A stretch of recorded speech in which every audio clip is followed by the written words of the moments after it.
sino. And hindi masusunod yung isa ng sagot, iimbitahan pa rin siya sa meetings, iimbitahan pa rin. No? Even if she doesn't file a reply to the impeachment complaint, ang invitation is not given to her for the purpose of our hearing process. No? But then again, if she doesn't file, again, this is for the pursuit process. So same interpretation ito dun sa answer. Kung hindi siya darating sa hearing, it will be considered as a waiver to be present during the hearing process. Kung actually naman hindi ito talaga sa purpose of this, sa House Committee on Justice, sabi ni Ministro, we cannot stop anyone from going to the Supreme Court at the invitation of the impeachment proceeding. But I think everybody will agree. To us, that the Justice Committee has been very, very cautious in complying with the rules of impeachment of the House, the decisions of the Supreme Court, and even our Constitution. No? Kahit may petition, kung wala namang temporary restraining order, the Justice Committee will simply proceed to its impeachment process. Ang sa Senate representatives, hindi na pakalimutan.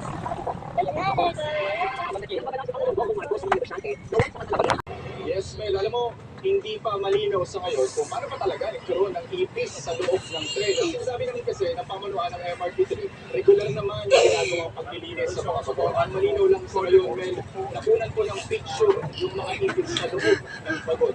Narito po, panoorin niyo.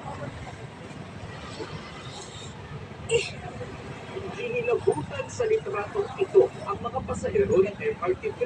Ang tungkol ng mga insektong yan, mga ipis pala. Ang picture na kuhanan ng isang pasahero sa loob ng women's section ng tren matapos daw siyang kagatin habang nakapatong ang braso sa bakal na hawakan sa loob ng bagon. Nangindig po yung balahibo ko ilang beses po. Naramdaman ko na may kumagat sa akin. Meron po ako nakitang maliit na kagat. Banda siya sa dito ko. Dito. Pero mas nanginabot daw si Joy nang may lumabas pa raw sa puwang na mas malaking ipis.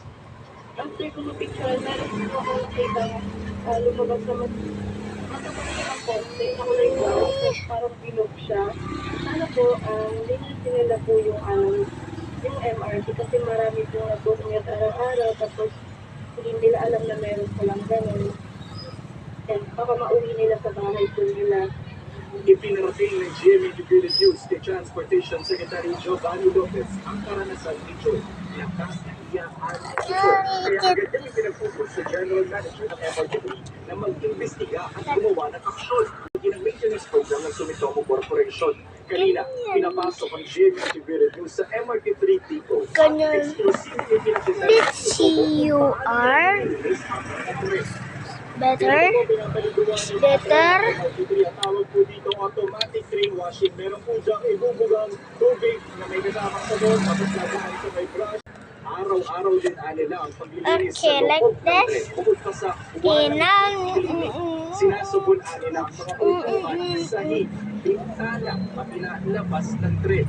Ginagamitan din ng vacuum cleaner.